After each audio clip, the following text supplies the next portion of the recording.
Okay, ladies and gentlemen, it is Friday night, and it is that time for us here on Sportswire Radio to speak all the latest happenings here in the world of sports. Kind of abbreviated because unfortunately, you're not going to be seeing us directly on Facebook, and I'll certainly explain that. We're joined here by Rob Maraska, and Rob, how are you?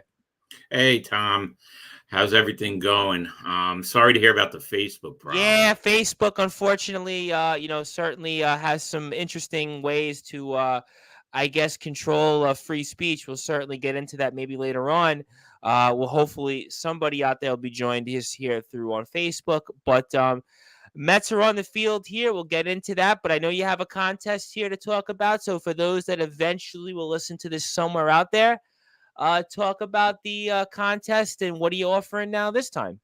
Yeah, Brandon Nimmo last week against the Phillies made an excellent catch, robbing Nick Castellanos of a home run. And Topps now made a card out of it. It's a beautiful card. And I was able to get a hold of a couple of them, so I'm going to give one away. So far, people are definitely interested in it. They want that card, and it's one of the best looking cards I think that Topps put out for this Topps Now series. So whoever wins it's going to be happy with it. All right, so obviously we'll certainly see, and obviously we'll figure out when this contest gets announced and such. So Nimmo certainly makes up here for it. We'll see if Mets on the field can do some damage here in a 1-0 game against the Blue Jays, locked in a pitcher's duel. Although Verlander we saw got out of a couple of jams here, but give me your thoughts here on the week that was for the Mets. I guess it started kind of with a mixed bag. Won on Friday, lost a couple of games there last week, and since then they did sweep against the Phillies, which was good for the Mets, kind of against a hated rival. And give me your impressions here on the week that was here for the New York Mets.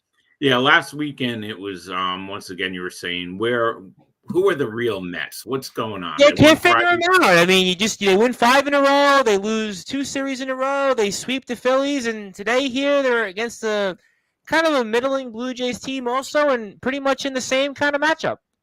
Yeah, well, the Phillies series, it's always great when you sweep the Phillies, let's face it. And, the Mets played excellent baseball. Senga pitched a great game.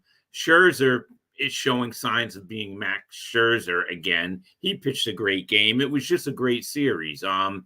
And, you know, everyone was happy about that. But are those the real Mets? Who are the real Mets? Now, tonight, Verlander he gave up a home run to Springer first at bat, and then after that, he had a couple of things going on, but pitched shutout after that, after giving Yeah, up I that think he home pitched all run. right then. Obviously, look, it's a pitcher's duel. I mean, look, you give up one run, 9 out of 10 times you're gonna win, or at least give your team a chance to win. So I don't think he was the problem so much tonight. No, not at all. They're just not hitting. I mean, once again, they left a runner on third, and that's except for last year. That's been the Mets' problem for the past 3 or 4 years. We've talked about that many times. Mm-hmm. Leaving those men on base. Last year, we didn't have that problem. This year, it looks like that it's happening again. So they couldn't score. But the one thing I want to talk about real quick is Chris Bassett. I wish the Mets would have re-signed him. I don't know why they didn't re-sign him. I think that was a mistake. He had a really good season for the Mets last year, and watching him pitch tonight, he pitched lights out. Well, I'll tell you what I noticed in the last week. You see Marcus Stroman, he pitches great against the Mets, and then you see Chris Bassett here. So it kind of rings to the old tune that the Mets have long dealt with, is that Met killers galore. And while it's not going to be as we used to, where you see guys pitch 3-4 times a year or bat against us numerous times a year, but Stroman and Bassett, it seems like tonight, maybe got one up on the Mets and maybe even some of their fans. Yeah, it looks, that's the same old story with the Mets. Guys leave the team, and then when they come back to play the Mets, they usually kill the Mets. I mean, I'll never forget. Look at Daniel Murphy. How Well, I'll when he tell you left what, the Daniel Mets. Murphy right now, he's actually coming to play here in Staten Island not too Yeah, long from now, and also in Brooklyn as well. And he's definitely killing a lot of people, but he was the biggest, one of the most recent Met killers you've seen around.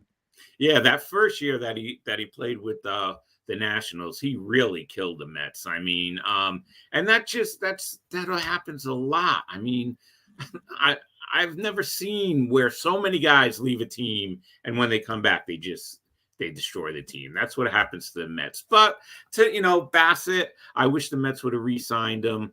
I don't know why they didn't really. I thought that they might have, but Well, I think they went for Max Scherzer. I think that's what they were no, for going for. Verlander.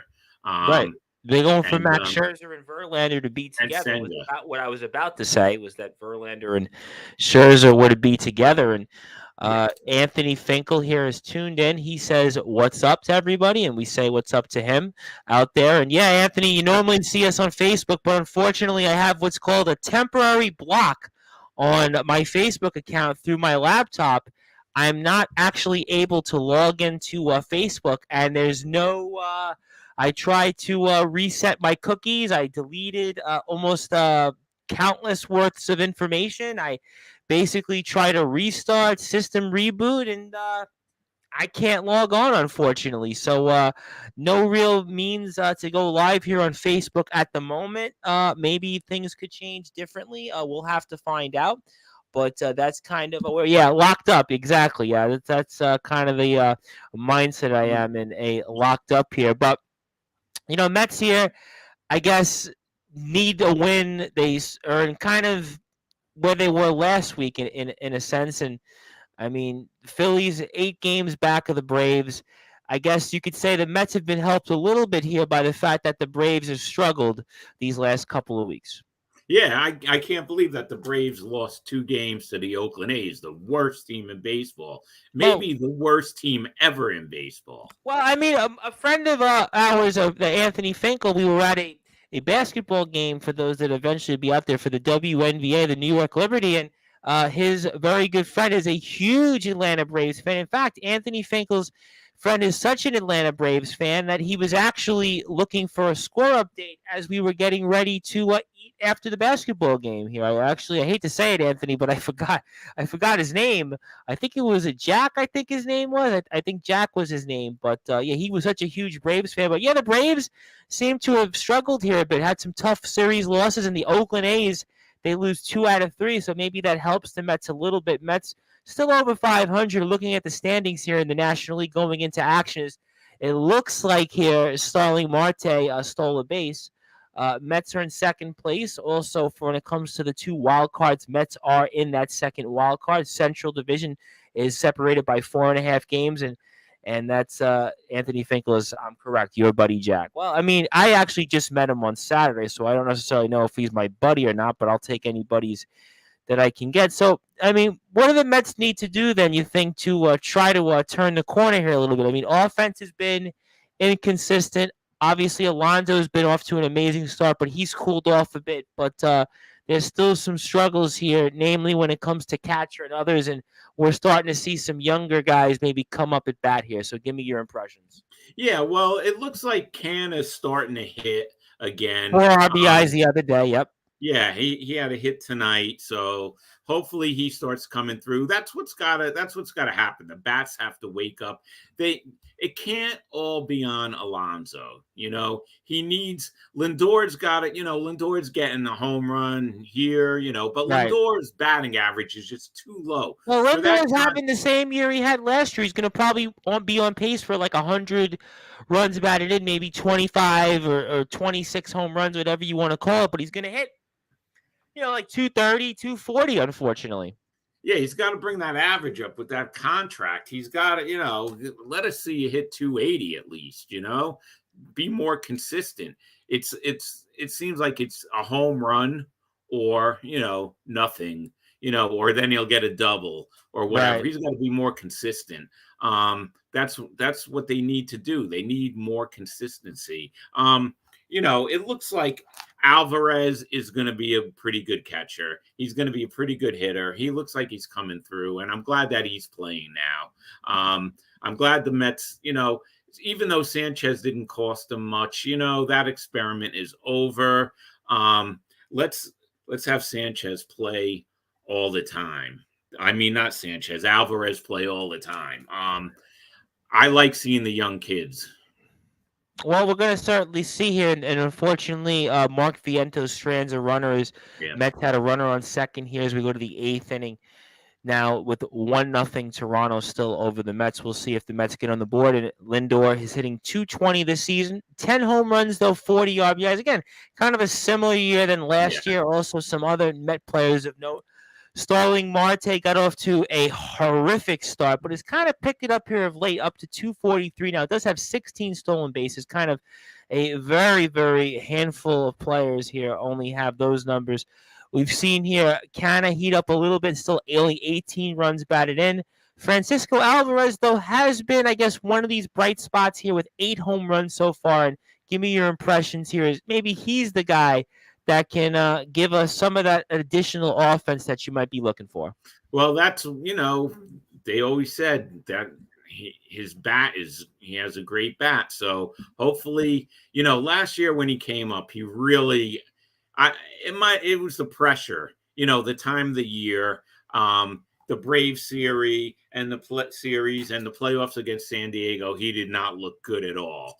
I just think he was putting too much pressure on himself, and that's what happened. But he looks a lot looser now. He's working great with the pitchers.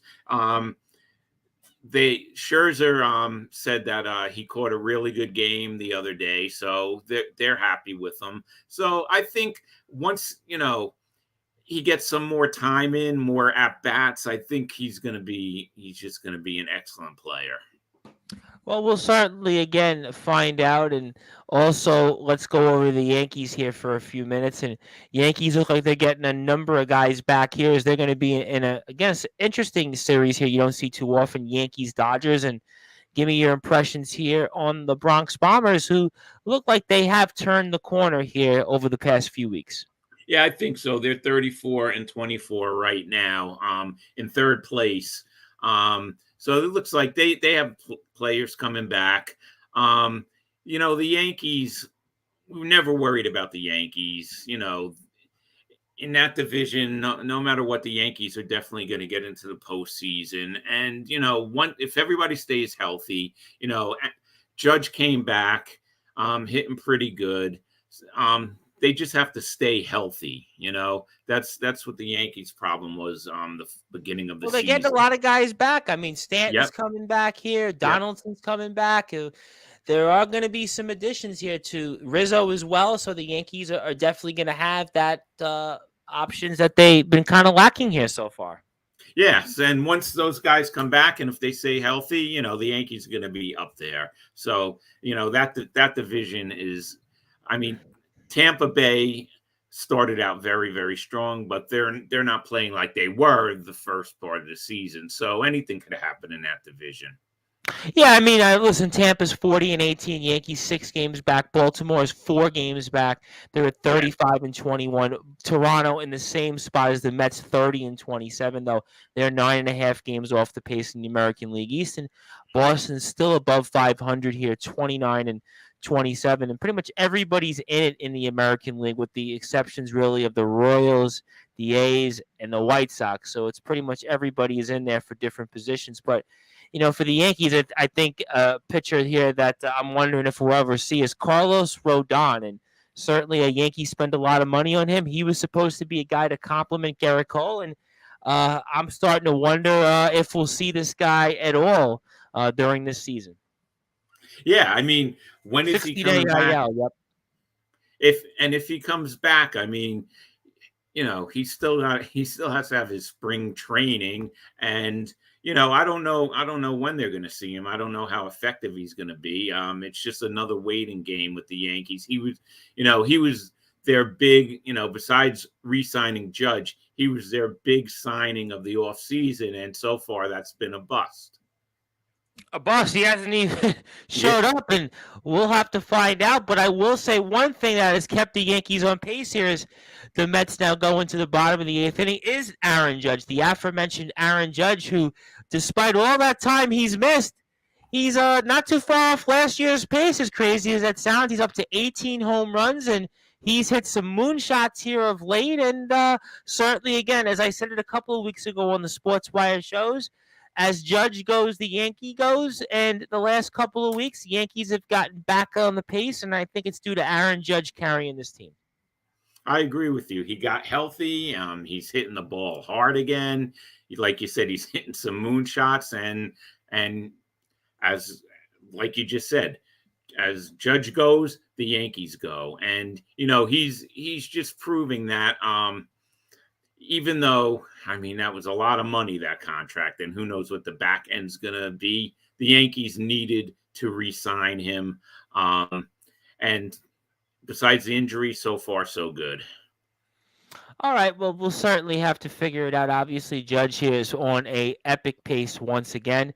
Some other guys here, I think that have been of note when they come back in here. Rizzo, 11 home runs. He's kind of kept on the pace, and also for a lineup, really, you think about it. I mean, they've done it really with a makeshift roster. I mean, Volpe's hit 194. You've got Willie Calhoun. His name doesn't really strike fear in anybody, but Harrison Bader is this guy, local guy here. Is he going to be the key also to this line? Because that's another guy the Yankees are missing, and they made a big move in acquiring him last offseason, and you'd hope to see him come back here to see what this Yankee team will do, especially as they get into the hotter months.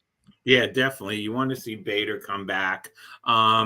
It's still what do we have? We have about 5 weeks till the All-Star game, 6 weeks to the All-Star break.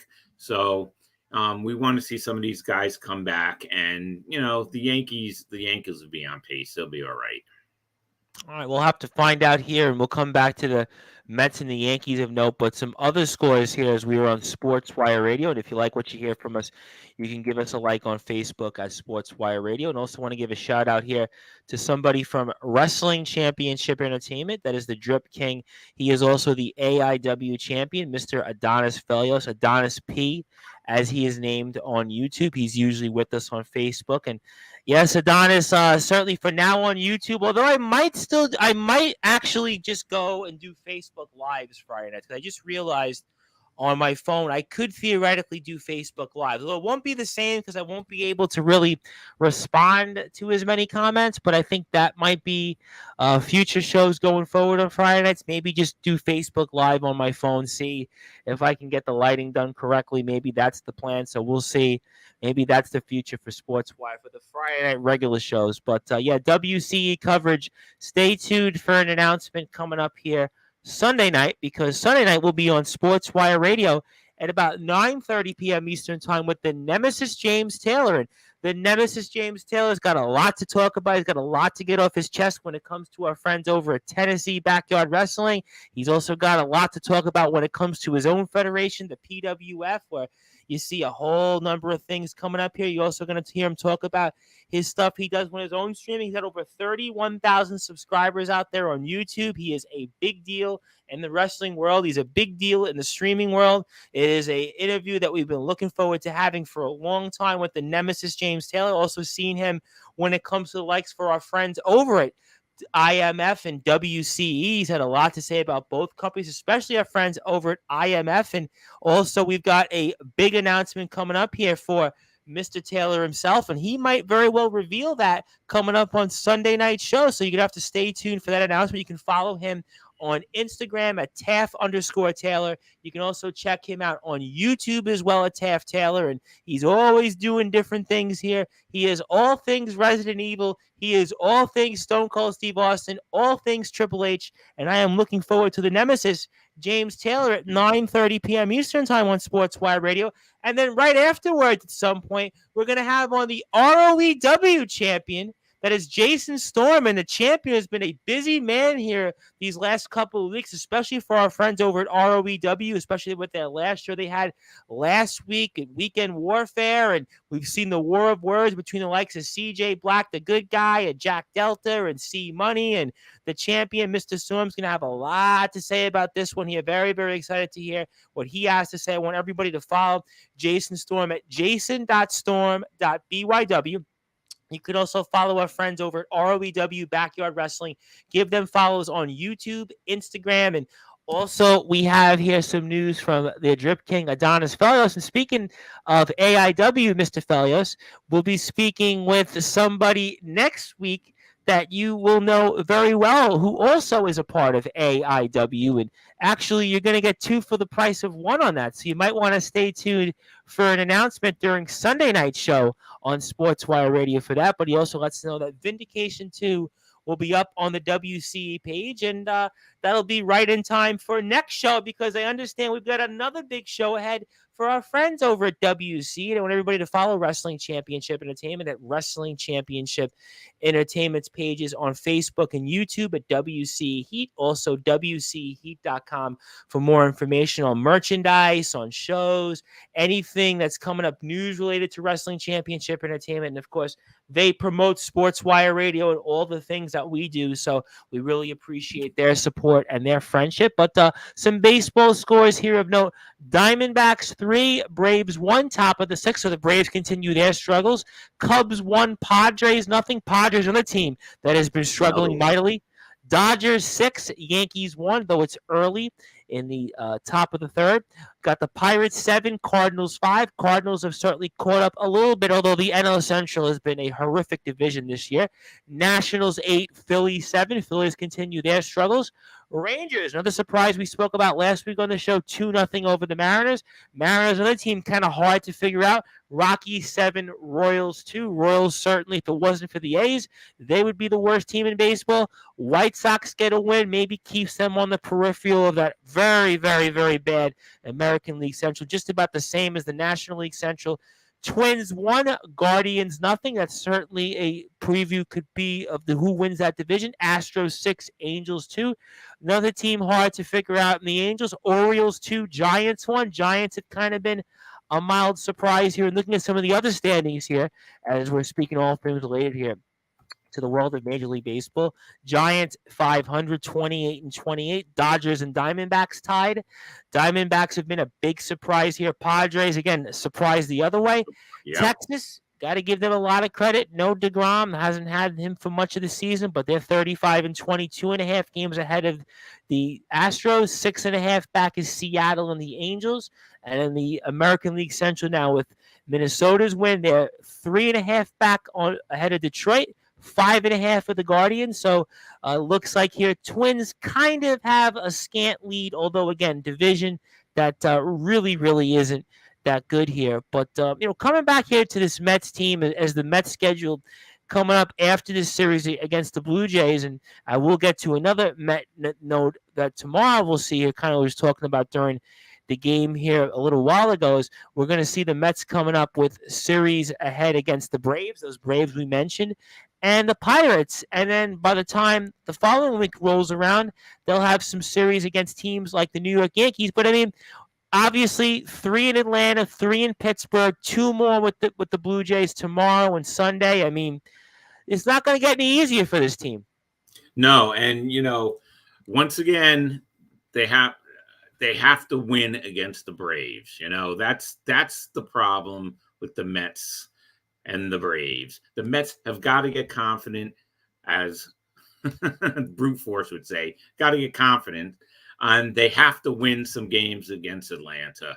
I mean, right now they're in second place. They're within striking distance. So let's have a couple of good games against the Braves. Well, tonight certainly would be where the Mets are going to have to, at the very least, I would think, split these next two. But you've got the Braves and you got the Pirates.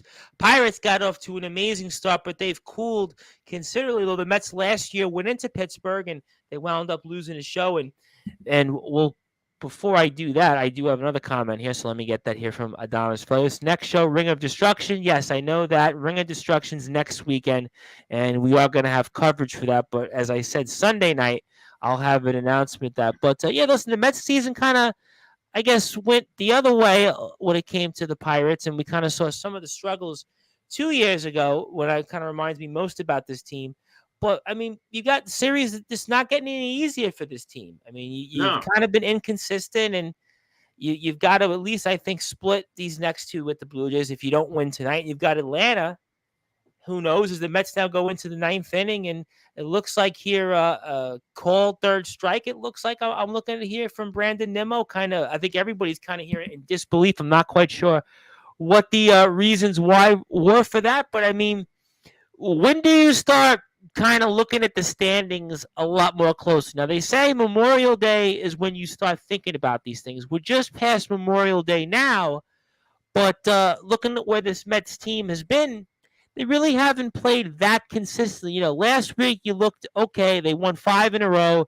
Then they go and lose 2 series with the Cubs and Rockies, two teams that the Mets should have been better for on paper, but we know that the Mets have struggled against teams that they should be beating. And then now you've got next weekend series against places that the Mets still don't play historically that well in Atlanta and Pittsburgh. So when do you start really looking at these standings a lot more closely? yeah, the Mets are playing like at the level of the teams they are playing. If they're playing a weaker team, the Mets play weak. If they're playing a stronger team, it looks like the Mets are playing stronger. But, I guess after the All-Star break, they're going to meet, like you said, they're going to play the Braves, the Pirates, and they're going to meet up with the Yankees. And they're going to meet up with the Yankees team who has players coming back, like we just talked about. So, that's going to be another key series for the Mets. Yankees get healthy and the Mets come in. The Mets are going to have to start hitting. They can't play like tonight. They just baffle you. They just swept the Phillies. I mean, not that the Phillies have not been playing that great. In fact, tonight Wheeler got bombed by the Nationals. I mean, he just got knocked out of that game pretty fast. So that's how the Phillies are playing. But the Mets swept the Phillies, and now, they get a great game, what they were looking for out of Verlander. He gives them innings. He gives up 1 run only. And what happens? The Mets bats are dead once again. I don't understand it. I don't know what's going on with them. Well, I mean, look, the lineup has been what it is. You really haven't had much consistency. I mean, obviously, Alonso has had an amazing start. Lindor has had the home runs and RBIs. I mean, McNeil's been okay, but a lot of other guys here, you just haven't seen the Mets being able to do the things that you saw last year from this team, was get the timely hits, get the hits with runners in scoring position, guys having numbers up to their careers. But speaking of careers, the Mets do honor a couple of players tomorrow and induct some players in the Hall of Fame, and talk about some of those players and what they meant to you. Yes, Hojo, Al Leiter, and Gary Cohen's going in. Hey, Hojo, 30-30 club 3 times. Everybody loved Hojo. I used to love Coach too, right? The Mets, right? He coached for us later on in the 2000s. Yes, yeah, and correctly. actually, I'll never forget the look on Hojo's face after the 2008 series when the Mets blew it again against the Marlins on the last day of the season, and then they closed Shea down. I think he was the third base coach, if I'm not mistaken. Yeah, right? He was the third base coach. They closed Shea down afterwards, and after they lose that game, and it was just a horrible ceremony. Yeah, that was tough. Listen, that last 2 years of Shea, 07 and 08, having the collapses that the Mets did, they were definitely some tough pills to swallow. But Howard Johnson had an interesting career. Like you said, 30-30 with the Mets, led the National League in home runs and runs batted in. In 1991, one of a handful of players in history to have done 30 home runs and 30 stolen bases 3 times in his career. And you look at some of the things he did, again, maybe didn't quite have his best numbers in 86, but he wasn't as an important player as there was for the Mets in the late 80s and into the early 1990s. Yeah, well, remember, he was platooning sort of with Ray Knight.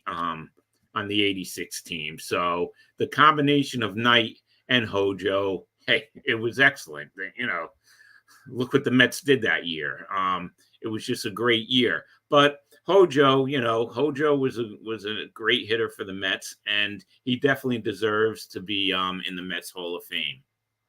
Yep, and he was a two-time All-Star, also stole 30 bases in his career 4 different times. He stole 20 bases 6 times in a row for the Mets and had 100 runs batted in twice, 30 home runs or more 3 times, as we stated. In his career as a Met, had 192 home runs in 9 seasons, 629 runs batted in, had a 251 average, 202 steals, 214 doubles. So definitely had some impressive seasons for the Mets, and really the majority of his success really came overwhelmingly as a Met.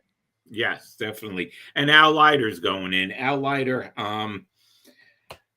pitched the best game he pitched for the Mets was the game 163 in 1999 Yep, the against one game playoff. Yep, the days when you had the one game, you were tied. You play one game for a 163 to get into the playoffs. Yep, at Riverfront Stadium. Yep, and he pitched a shutout against the Reds. If you remember, Alfonso was a hitting hero in that game. Yes, that was the 5-0 game, right? Yeah, 5-zip, and Leiter led the Mets with 17 wins in '98. Yep. His record for the Mets was 95-67 with a 3.42 ERA. Yeah, that sounds about right. As his career as a Met, was. I mean, he was their number one starter. I wouldn't have said he was really a number one starter, but yeah, that's about right. Like 14 wins he averaged, right? 3+ ERA, maybe close to 200 innings. That's about what he averaged. Yeah, that sounds about right. Yeah, and he had 7 shutouts as a Met, and he also pitched in 7 postseason games for the Mets. So he was definitely the best pitcher on those staffs. No, absolutely. No, there's no question that he definitely was the anchor of those rotations and wins double digits all 7 years as a Met. And, pretty much, again, if you looked at his numbers, that's kind of what he was. About 13, 14 wins he averaged, ERA of in the threes, had about 200 innings plus, and obviously 2000 also pitches Game 5 of the World Series and pitches almost till his arm couldn't. Yeah, which that game, I was at that game, and that's the game where Piazza flied out to end the World Series, and it looked like that was going out when he first hit it, and it just died. That ball just died, and that was it. World Series is over. That was a disappointment, but you know what? At least I know that 99 and 2000 were some of your favorite Met teams. Look, there's no question that a guy like Leiter had some important success for the Mets. Back in 1999 and 2000, Mets returned to the World Series in 2000 for the first time since 1986. 1999, Mets returned to the postseason for the first time since 1988, which Howard Johnson was also a part of that 1988 Mets team that won 100 games. So Leiter, I guess you would say long overdue. Howard Johnson, probably, I would say also in the same way. And you look at Leiter's career, although he had some success with some other teams, certainly with the Marlins, wins the World Series, and had some success a little bit with the Toronto Blue Jays as well, and won a couple of World Series with them. And obviously he's 162 and 132 lifetime was his career. And Gary Cohn also inducted into the Mets Hall of Fame. Talk about that. Yeah, well, Cohen, the Mets broadcast team is one of the best in baseball. I mean, if you look at the Mets broadcast team and the Yankees, there's like no comparison whatsoever. It's like modern day. I would say modern day, since that's what I'm talking about, modern day. But I mean, look who Cohen learned from. Bob Murphy. I mean, he was in the radio booth with Murphy, and what better teacher than Bob Murphy, the voice of summer. So, Cohen deserves to go in as a broadcaster, as an announcer. Hey, he lived the dream, a Mets fan growing up, and he got to become the Mets, the voice of the Mets. So he definitely deserves to be in there. Absolutely, no question that Gary Cohn. You think about for the last generation of Mets fans, you think about Bob Murphy, and the baton was passed to Gary Cohn, and Gary obviously here with Keith Hernandez and Ron Darling, and they've been a huge part of things with the Mets also, and we'll see maybe one day they'll get inducted twice. I don't think that'll happen though. In wrestling, they induct you twice, but in Mets lore, I don't think that'll be the case, but that has been the modern team here, Gary, Keith, and Ron, and that's Yep. been the same team here pretty much since the Mets have moved to SNY, and congratulations to all those individuals. So, I mean, Mets here now down 3-0 going into the bottom of the ninth. Let's say Mets here lose tonight, Yeah. and you've got 2 day games coming up here, Saturday, 4 o'clock, 1:40 first pitch Sunday. So, obviously, like I said, hopefully Mets split these next 2 games. But I mean, what does this team need to do going forward in order to get back on track then? Just as now we're going to lose here, and I'll ask it to you. Give me 1 or 2 keys for this team. Keys, scoring runs, being consistent. You know, everybody's got to hit. You can't leave it up to Alonso. You know, that's it. Could you imagine if the Mets did not have Pete Alonso on this team? Could you imagine where they would be right now?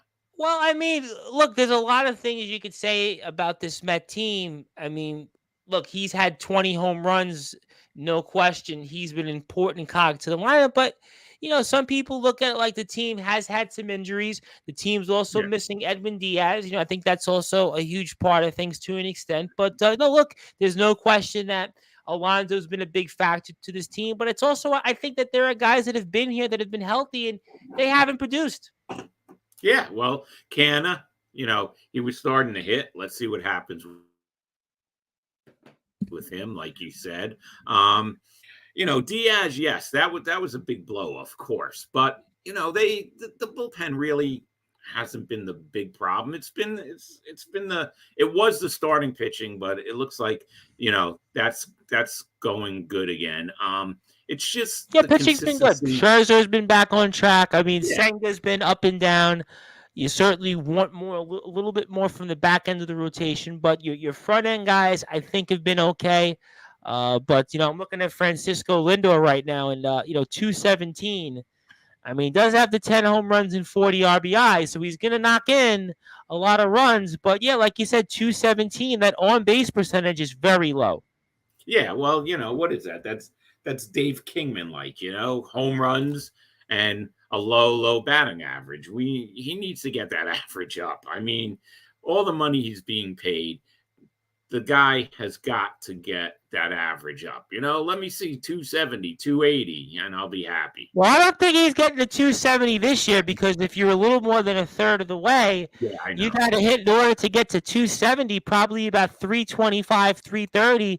I don't see that, unfortunately, getting there. But I'm even looking at some other guys here that, again, Canna, you brought up, okay, his OBP is good. Nimmo's certainly been pretty good for the most part. And then the other Yeah. name that everybody talks about is Daniel Vogelback.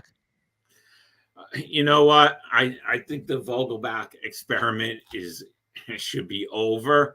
Last year when he came to the Mets, he was all right. He wasn't great. But this year, it's like every time I see him up, what is he going to do? Strike Well, out? there was one defensive I heard during one of the Met games on the radio earlier in the week was that Buck was saying, well, he gets on base. I mean, his on base for a guy that's hitting 215, his on base percentage going into tonight was 359. So if you Yeah, are he going walks. to, Yeah, you're right. I'm sorry. He does walk. He has a good eye. He walks a lot. But you know what though? That hasn't been that great. Because he's been striking out a lot too. well, he does strike. It's either a strikeout or a walk, and there's really nothing in between. The guy's got 2 home. We spoke about it on prior Sportswire shows. He's got 2 home runs at about, I guess, 100 or so at bats. So unfortunately, that's kind of where we are when it comes to Vogelback. In fact, Vogelback's got a higher on base percentage than a slugging percentage, which is almost unheard of. Yeah, I know. And it's just every time you see him come up at bat, it's like I say to myself, "Oh no," I mean he should at least, they got him to hit that ball, to hit some home runs, and he only has two. I don't know. They got to come up with a better plan than Vogelback.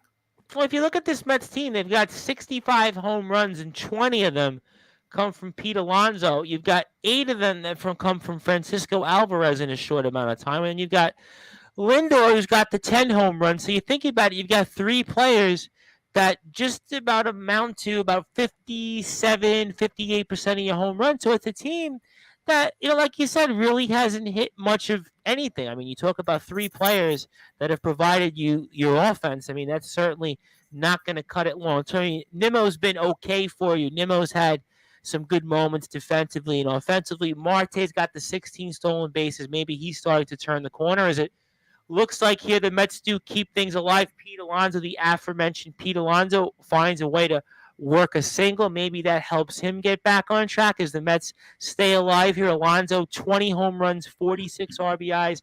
Although his batting average is kind of low as well. He was hitting 235 going into, I think he's 1 for 4 tonight. So that's going to maybe pick him up here a couple of points. Brett Beatty is up. Beatty 0 for 3, 2 strikeouts and a ground out. Beatty has been struggling also a little bit. He got off to a great start early in the year, but he has kind of gotten a little bit back, needs to come on the tracks. But for the Yankees, I mean, Yankees have been pretty good for the most part. Yankees are on a road trip, and I think the line I heard after one of the games was, well, you're going to win a series. You've won series. That's what it's about here. And the Yankees have been able to do that here these last, I would say, 3 or 4 weeks. And give me 1 or 2 keys for the Yankees, as conversely, Yankees schedule coming up here is they got 2 more games with the Dodgers. Then they come back home to the stadium, and we'll see the Mets and Yankees play the following week. So give me 1 or 2 keys you think for the Yankees that they need to continue to do. Although I think the Yankees, it's going to be guys coming back is kind of help them on their keys. But give me a key or 2 for the Yankees you'd like to see for them to continue their hot streak here of late. Yeah, you just said it. They need the guys to come back, be healthy. Judge has to continue to hit, which right now I don't see a problem with that at all. If they stay healthy and they hit, and they produce runs other than Judge, the Yankees going to be fine. I'm actually looking forward to this Mets Yankee series. I want to see. And the Yankees have the Red Sox right before that. So you have Yankees, Red Sox, and then you got Yankees, Mets. So it'll be an early test for the Yankees, but really more so to the Red Sox and the Mets. Yeah, definitely. And we'll see what's really going on with the Red Sox when they play the Yankees. Let's see. That's going to be another good series too. And the Yankees come back to the stadium, as I spoke of, and we'll see them back at the stadium Tuesday night. 3 with the White Sox. They'll have 3 with the Red Sox, a 7:35 Fox game, I believe, next Saturday, and back with the Mets. We'll see 2 with the Mets, 7:10 games, and they have back at the Red Sox in Fenway. You always love those matchups, a 7:10. 7:15 and a 7:10 game. So both the Mets and Yankees will have some important tests. Yankees have a lot of home games coming because the Yankees have been on the road here a lot of late. So we'll certainly see, as unfortunately the Mets do fall short here. 3-0. Yep. Brett Beatty strikes out. Mets offense continues to be, again, very hot and cold. Blue Jays do just enough, and it's a Blue Jays team that gets a much-needed win. They're 31-27. Mets go to 30-28. So we'll see what winds up here. A lot of people thought this could be a potential World Series preview, but again, both teams are kind of stuck where they are. Mets are in a little bit of a better position just because of the weakness of the National League. Blue Jays have some work to do, but we'll wind up seeing what happens here. But I know it's kind of a quiet night. I think what's going to wind up happening next week is I'm going to do Facebook Live on my phone. So we'll see if I can keep that on track. That'll probably be the goal going forward for some of these Friday shows. So I think that'll be a plan. We'll do a Friday live on Facebook only. So that'll be the plan. But if you're watching for some of the guys at Wrestling Championship Entertainment, I'll stick with YouTube. But maybe we'll transfer over back to Facebook and try to reclaim back some of these people, because unfortunately, as I said, I have a temporary block on my Facebook, and no telling when that could be the case. I had shared a post last Saturday about something, and then it said since then can't log in. Tried a couple different things, and hasn't worked out since. So that'll be the plan. Maybe go to Facebook Live Friday nights only. So Rob Maraska, I'm going to give you the floor, and anything else you want to plug, share, or say. And before I do that, actually, Anthony Finkel says, "How long am I banned for?" I have no idea. I mean, I've had people message me. I've had a couple of wrestling promoters actually message me, and one of the promoters told me that he had, I don't want to say who it is because they've come on to Sportswire, that he had one of his wrestlers do a little bit of streaming on behalf of their company, and he said that the ban, they never told him a reason why, and he was banned for months. He was banned for so long. Yeah, I don't know. I had somebody else that tell me that they were banned for 30 days. Yeah. Then it got lifted. 30 days. I've had some other people tell me they got banned for 7 days for the same things. I've had other people tell me 3 days. I mean, Anthony Finkel says, I was banned for a month once. I'm sure you can guess why. Well, I'm going to take it that was something to do with politics, because you have dabbled in politics and you maybe have done something or said something that violated their terms of services here. I think what they're trying to get me on, for those that may eventually listen to this out there, is that I believe, I guess from whatever they think, is I violated their terms of service by sharing content too fast, basically. I think that's kind of what. What does that even mean?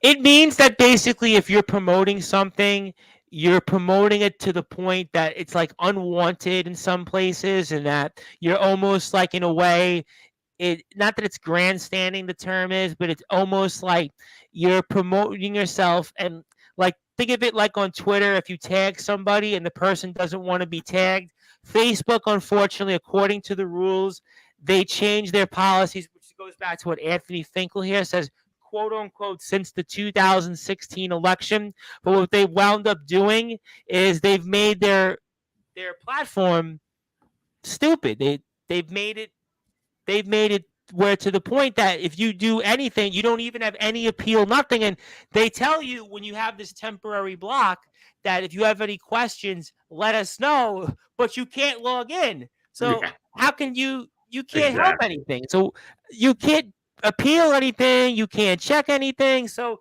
you really can't do anything. You're basically at their beck and call till whenever they want. And you can't change your password, because then you go back to that, then it says either it doesn't recognize the device or it asks you to upload an ID, but you can't upload the ID. And they don't give you any reasons why with that. So unfortunately, you're stuck at their behest. And Anthony Finkel says, I was in Facebook jail for committing thought crimes. Well, basically, again, you were talking what you were believing, which I mostly agree with you on. But I mean, it's like kind of read between the lines what that was for, but this had nothing to do with that. This was basically, I could tell you what it was for.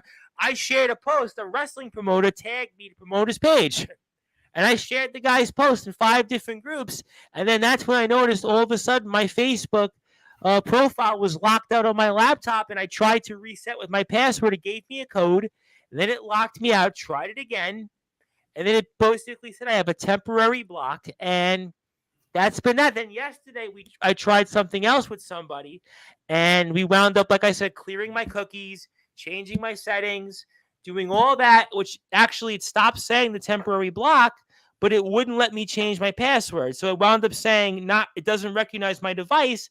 Then I gave that person my information to try to log in or try to create a password with, and they couldn't do it on their computer for the same reason, does not recognize that device. So ultimately, Facebook has tracked my information. Yeah. They are basically limiting my ability to use my account on my laptop, and you cannot sue Facebook. You cannot do anything to actually grant them to remove the ban, because there's actually a case that's cited that gives them autonomy to do this. So unfortunately, you're at kind of their behest, as I said a few minutes ago. So that's kind of where we're at. So that's why, I mean, I wouldn't even say I'm in Facebook jail, because I think in Facebook jail, they actually tell you when you get lifted for. In fact, they tell you kind of how long this is. Listen, It could be tomorrow it's lifted. It could be 3 days from now. It could be 20 days from now. It could be never.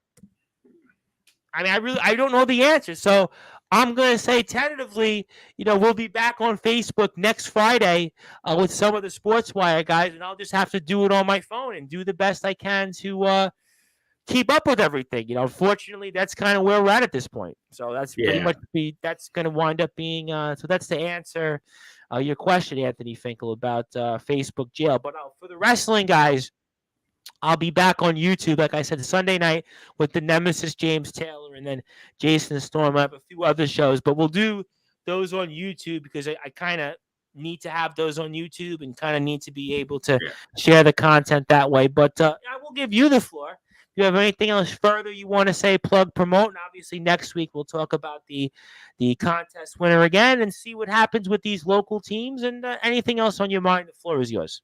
Yeah, real quick, the Mets announced that they will hold a retirement ceremony for Bartolo Colon sometime in August. He finally is making his retirement official, so I think that's kind of a good thing. I mean, they're retiring his number. No, they're not retiring his number. I was gonna say. They're just having a retirement ceremony. They're not retiring his number. Oh, okay. All right. Yeah, all right. That makes a little more sense. I was going to say, what did he pitch? 4 years for the Mets? I would say if they were going to retire his number. Yeah, they're not going to retire his number. Oh, okay. But a retirement ceremony? Yeah, I mean, I guess he wasn't most successful in his career as a Met, but he probably, because of the home run and kind of the second half of his career, is probably going to wind up being remembered maybe more as a Met. But yeah, that makes sense. So you said sometime in August then.